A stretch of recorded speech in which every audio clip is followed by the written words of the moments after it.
This is Nightline. Tonight, wife overboard. Breaking news on the husband arrested in the Bahamas after reporting his wife fell off their dinghy. He denies the allegations. What we're learning. Plus, inside the haunting Trailside Killer case. He had this insatiable appetite to hurt women. The serial rapist and murderer who'd lie in wait for his victims along the picturesque hiking paths of Northern California. We have on our hands a killer with severe psychological problems. Infusing terror in the community. His objective was to rape and murder and get away with it. Even actress Lisa Rinna's mother. My mom survived a serial killer and literally lived to tell the tale. Could there be even more victims? Plus, the return of Malcolm in the Middle. Yeah, I look different. But hey, everything about me is different. We're with the cast of the beloved show that put the fun in dysfunctional. He has an IQ of 165. Who? Malcolm. What? It's back, a generation older, but as messy as ever. Quesadilla! Quesadilla! That's it. Why they say it still feels like home. It was almost like waking up from a coma after 25 years and thinking, I know you. From ABC News headquarters in New York, this is Nightline. Thanks for joining us. We begin tonight with a major turn in the mysterious case of the American couple on vacation in the Bahamas. The husband now under arrest after his wife allegedly fell off their dinghy. Here's ABC's Victor Akendo. Tonight, the husband of Lynette Hooker, the 55-year-old American mother who went missing in the Bahamas, now under arrest and in police custody. Authorities saying overnight, Brian Hooker is being questioned in connection with his wife's disappearance. Brian has not been charged. It comes just hours after he posted a statement online saying in part, I am heartbroken over the recent boat accident that caused my beloved Lynette to fall from our small dinghy. Brian told police the couple, together for more than 20 years, was returning to their sailboat on Saturday evening from Elbow Key when their 8.5-foot dinghy encountered poor weather. Brian says Lynette fell overboard along with the boat's key, swept away in the current. Brian saying he was forced to paddle back to shore, alerting police about her disappearance 4 a.m. Sunday. Lynette's daughter, Carly Aylesworth, skeptical about her stepfather's account. I don't feel like she would just fall out or bounce out. It's just not adding up to me, so I would just like a thorough investigation. Tonight, ABC News obtaining a 2015 police report showing Lynette was taken into custody and jailed after authorities say she repeatedly struck Brian in the face. Carly sharing this voicemail, she says her stepfather left her after her mother vanished. Hello, honey. They have found a flotation device that I threw to Mom when she fell overboard. His attorney says he categorically and unequivocally denies any wrongdoing. Our thanks to Victor. Of course, we'll continue to follow this story as it unfolds. But we're going to turn now to the serial murder case that terrorized a community for years. The so-called Trailside Killer, lying in wait near picturesque paths, ambushing, raping, and murdering women, at least 7 in all, including one target who got away, actress Lisa Rinna's mother. But are there even more victims?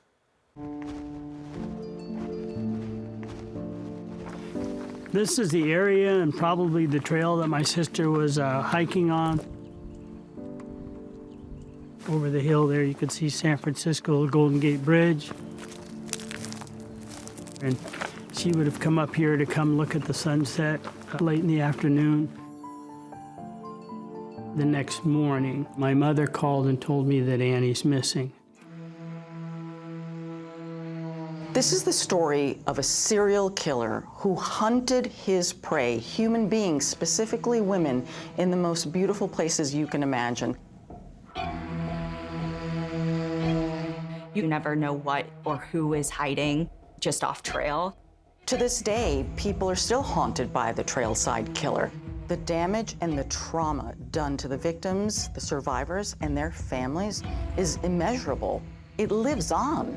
My mom survived a serial killer and literally lived to tell the tale. The Trailside Killer was baffling the authorities and terrorizing the public. It was a very traumatizing time for people in Northern California. They didn't feel safe anywhere now.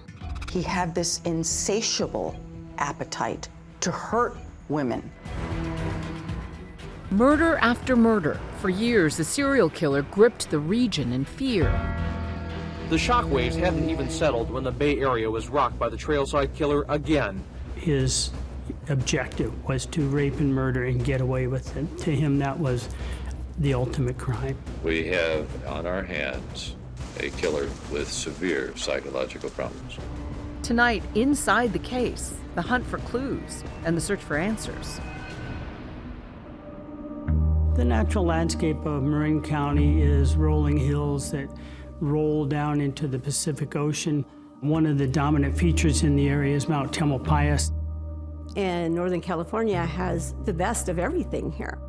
There's very little crime, so it was very safe. And when these killings started happening on the trails, killings of women, rapes, and murders, it shattered everything. Nobody felt safe anymore.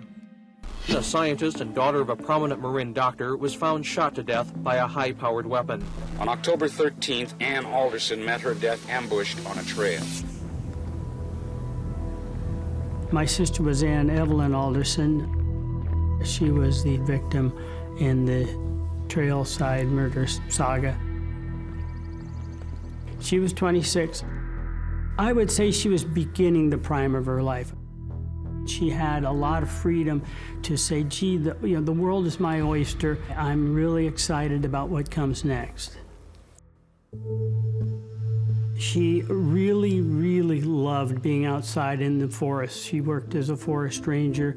This was something that was so far beyond our imaginations at the time. My sister went off abroad and was working with the Peace Corps. And so when she came back, she was not updated on that there had been a couple murders in the area. Annie had no idea of the Trailside killings. I think what my sister found in nature is she found peace. She found a place where she could meditate. Sorry.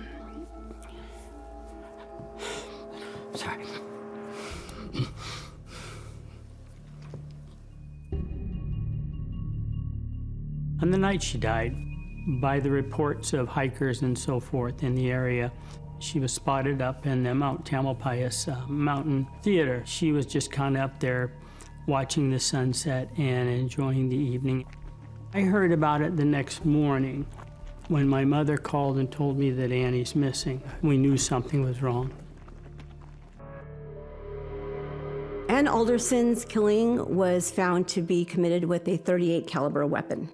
What was most frustrating about not knowing who murdered my sister, I think, was the fact that the worry that other people were going to fall victim to him. So when it did happen again and again, your heart broke. The Trailside Killer was suspected of at least 7 killings before he was finally unmasked. Shortly after 7 a.m., the silence this neighborhood is accustomed to was broken when Department of Justice agents, the FBI, and members of the Marin County Task Force converged in a home at 38 Sussex, arresting 51-year-old David Joseph Carpenter as the suspected Trailside Killer. David Carpenter would be convicted of those 7 murders. But one of his first would-be victims, the mother of actress and Real Housewives star Lisa Rinna, more than 2 decades earlier. He's working, and one of his colleagues, Lois DeAndrade, is someone that he has his eye on. I think my mom was positive and never played a victim, never felt sorry for herself, and she could have been the most miserable, up, traumatized human being, and I never saw that. I've seen clips of Lisa Rinna talking about her mother on The Housewives of Beverly Hills before. He's straddling me, and he had a hammer in one hand, a knife in another. I was the first one that he went to jail for. And so one morning she was waiting at the bus stop to go to the dentist, and he came by the bus stop and said, "Lois, I want you to meet my new baby." She was like, "No, I have to go to the dentist." And he's like, "I'll drive you." And she got in the car with him. He started talking to her, and he was not stuttering. That was the first sign. He was driving in a weird direction, and then she said, "David, what's going on with you? You're not stuttering. You're speaking clearly." And he said, "I don't know, Lois. Something just comes over me." And that's when she knew she was.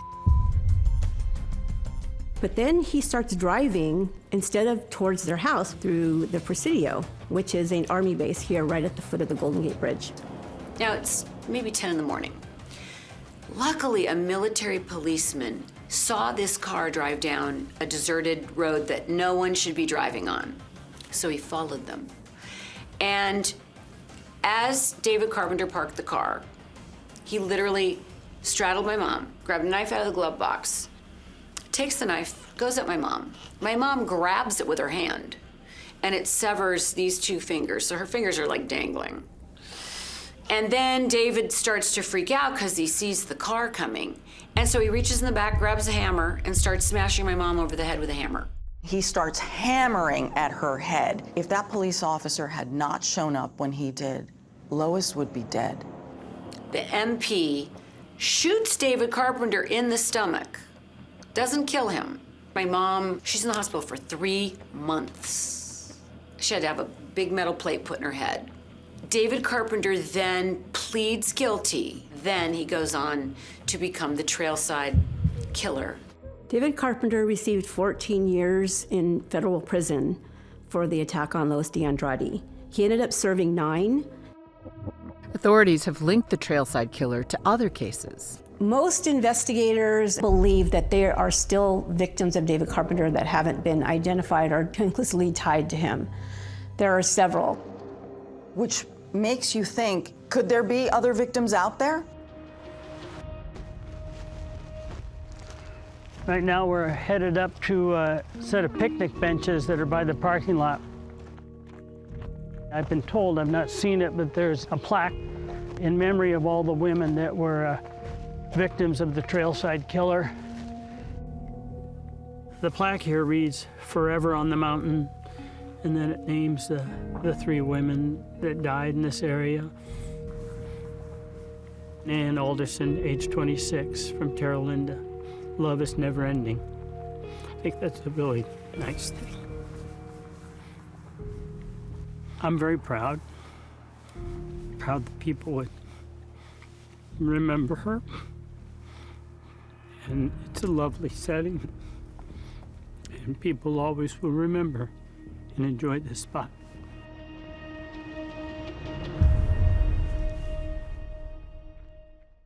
And for much more on this story, including additional details from Lisa Rinna about her mother's attack, watch Terror on the Trails, now streaming on Disney Plus and Hulu.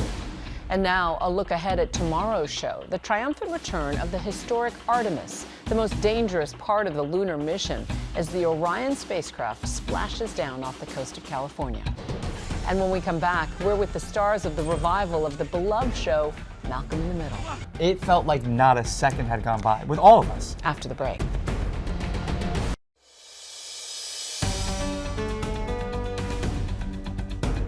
Welcome back. It's the show that put the fun in dysfunctional. Malcolm in the Middle now back as a mini-series 2 decades later. A lot has changed, but so much is exactly the same. Here's Nightline's Ashan Singh. Yeah, I look different. But hey, everything about me is different. In the early 2000s, Malcolm in the Middle turned family dysfunction into an art form. He has an IQ of 165. Who? Malcolm. What? The sitcom starring Frankie Muniz as the gifted son of working-class parents, played by Bryan Cranston and Jane Kaczmarek. You will sit down every night and work until those grades are up. Why do I have to tutor him? Because God gave you a giant brain. Blame him. Now, 25 years later, the mess is back. With Malcolm in the Middle, life's still unfair. A limited series revival from Hulu. How far did you run? 6 miles past the interstate. Malcolm, now a father, trying to shield his teenage daughter from the family chaos. Quesadilla! Quesadilla! That's... What was it actually like being back together on set, especially after 20 years? It felt like not a second had gone by. We let it go 20 years ago, and it boomeranged back.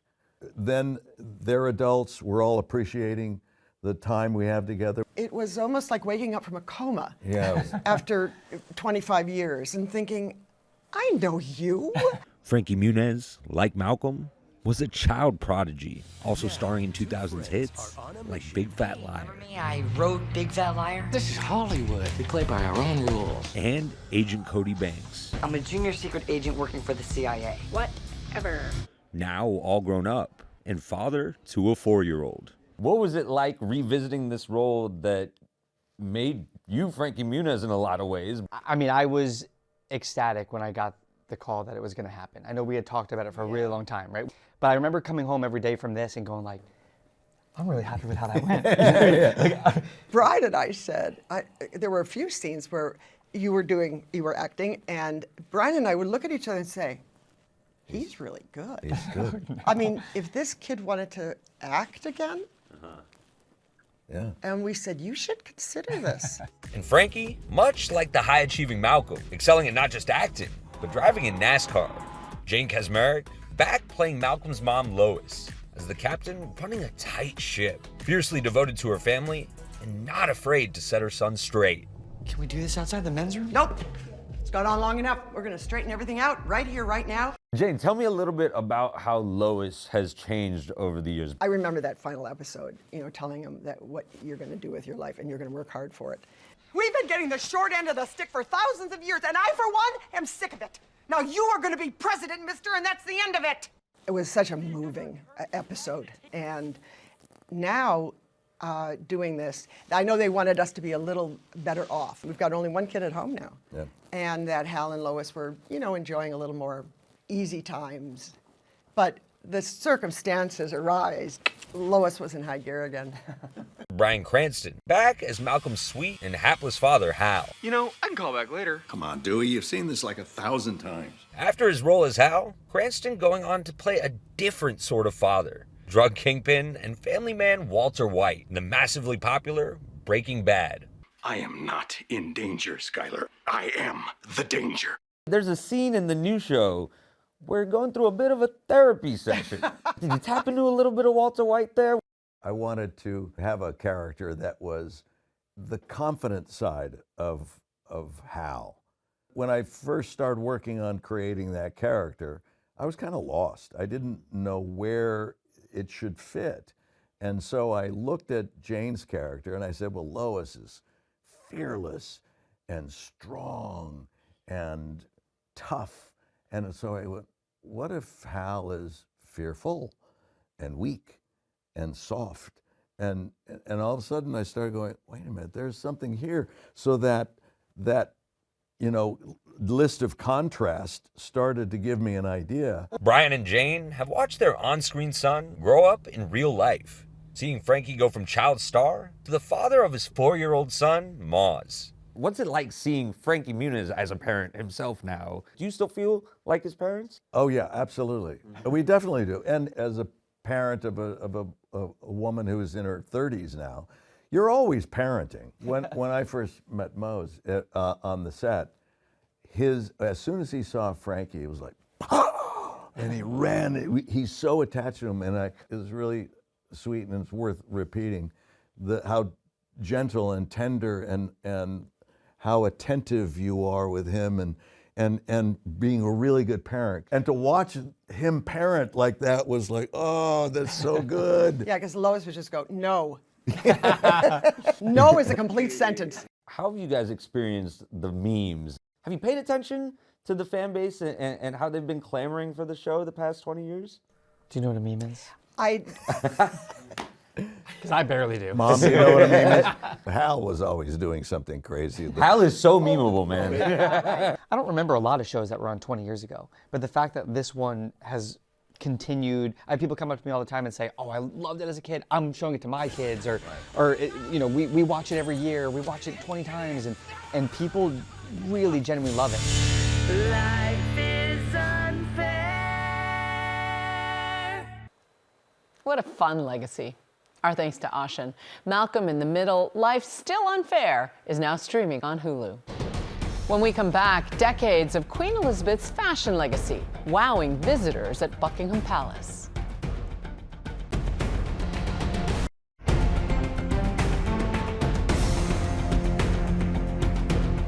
And finally, Her Majesty Queen Elizabeth, timeless fashionista. It's tonight's Nightlight. It's an early look at the fashion legacy of Queen Elizabeth II. I think she was quite fearless in her choice of millinery. The Queen's looks, from birth to her wedding and coronation dresses. It looks almost as fresh as the day it was made back in 1953. The exhibit at Buckingham Palace opens today. And that's Nightline for tonight. Thanks for staying up with us. Good night, America.